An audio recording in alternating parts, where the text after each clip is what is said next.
Robb Thompson is the CEO for Riley Consulting Services and Oak Technical Services. He has 30 years of application development experience and more than 20 years as a vendor to the state and has a passion for software development.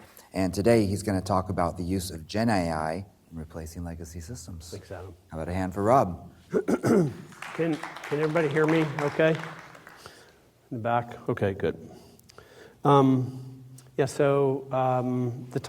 talk is titled Legacy Application Replacement, but it's really about AI and software development and how AI is changing the landscape of legacy application replacement. AI is rapidly changing how software is developed in general. So who am I? Well, I've been doing application development since 1987, and in the last 20 years doing state IT projects. I've worked at EDD on the UI payment processes at CalHERS in Covered California, at Child Welfare, and currently I'm working on a contract running a small company working at CDCR. I really do enjoy the software development process, the weeds of the software development process, and trying to improve the speed with which software goes from a requirement to working software that's deployed in an enterprise scalable application. There have been technologies that have improved software development over the years. For those of you guys who have been around for a long time, you'll remember case tools back in the 90s, the rapid application development frameworks in the late 2000s, and then over the past decade, the automated pipeline construction and deployment tools that have helped cloud deployments. All of these things have helped evolve the software development process. And now, AI tools and technologies are the latest in this progression. Initially, the hype was that these new tools would allow AI to replace developers. And if you're building a new application, you can just do it without devs. But this didn't turn out to be true. Builder.ai is a company that's an example of this. They received $250 million of funding after some other seed rounds in 2023 in the hopes that they could build apps so fast with their AI tools that they could take over the industry. But they ended up having to hire squads of offshore developers to do what AI was unable to do, and eventually they went out of business. Most recently, like everybody working in the software industry, I've been putting effort into understanding what AI can do. I was blown away after my first simulation because we built a working app very quickly, and I thought I may be out of a job soon. But as we've gotten further into our exploration, I'm less terrified. Maybe a little terrified, but less terrified. What did we explore? Well, I had a team of developers working to explore the use of two tools, Codex and Copilot, in a Microsoft environment using Visual Studio Code to build applications quickly. We used AI to create an app, evaluate it, build it, deploy it into a cloud environment, then throw it away, start over, and iterate on what we learned and that entire process.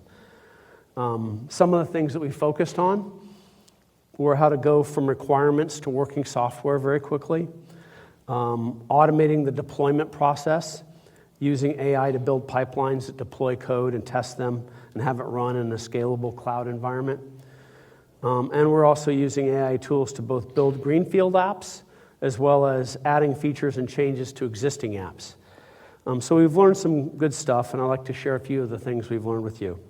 We've found that AI can build software very quickly, but it needs expert oversight to ensure quality of that code. Sure, you can get an app running, but will it be secure? Who will know where to look in 20,000 lines of code to find the problem that needs to be fixed? Who will verify that the data model is flexible and maintainable?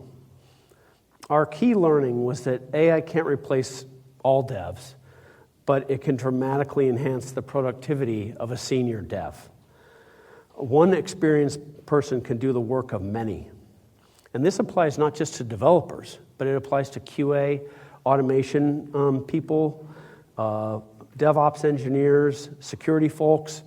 They all can benefit from the same. If they know what they're doing, they can all benefit from the same tools. Some of the other observations we learned is that getting a solid data model in place up front is key. It's the foundation.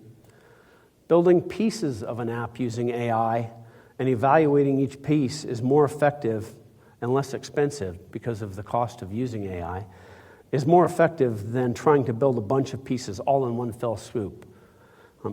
Here, take 1,000 lines of requirements and build an application from these 1,000 lines. It's better to build one piece of the app, evaluate it, and then rebuild or go build the next part. Providing code samples to AI and doing good AI prompting helps make the process more efficient and results in higher quality. And then we found that managing an existing app, maintaining it, is improved with AI, but not as dramatically as building a new app.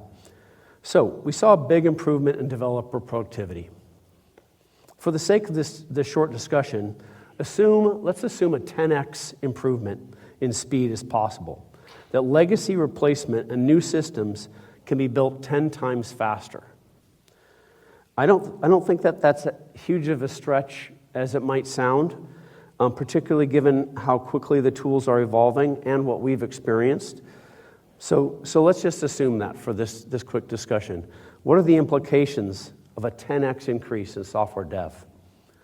Well, here's a few that I came up with.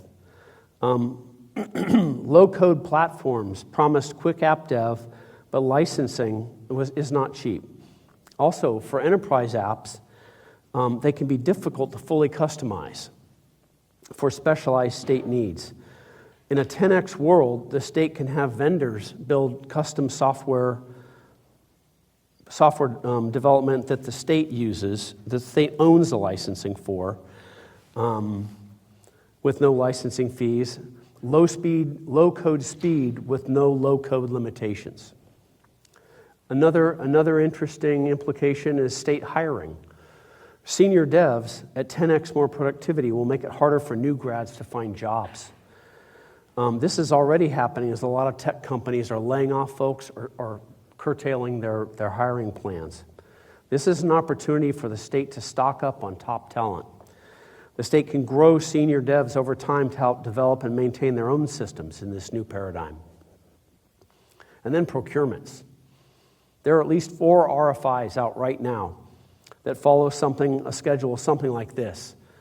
A 3 to 6 month RFI, followed by a 6-month RFP or leveraged procurement, followed by a long implementation that often runs over budget and schedule. Is there a better way? Perhaps have vendors build a portion of in a 10x world, if the vendors can build a portion of the solution for free, put it in GitHub and let the state evaluate it and choose best value. Do it on a CMAS or an MSA, not on a long procurement. So that all sounds great or interesting anyway, but what am I leaving out? Well, state engagement will need to match the pace to make this happen. In a 10x world, the state analysts and decision makers need to move fast on decisions. If the state can't make decisions at this new speed, the benefits may not materialize. Also, OCM is still a huge consideration. In a 10x world, new changes will hit users like a truck. How will that be managed? So things are changing in the development of new systems and in the replacement of old ones. All I'm here to do is to suggest you work with your experienced devs, your architects, and your vendor community to explore the new possibilities. Thank you.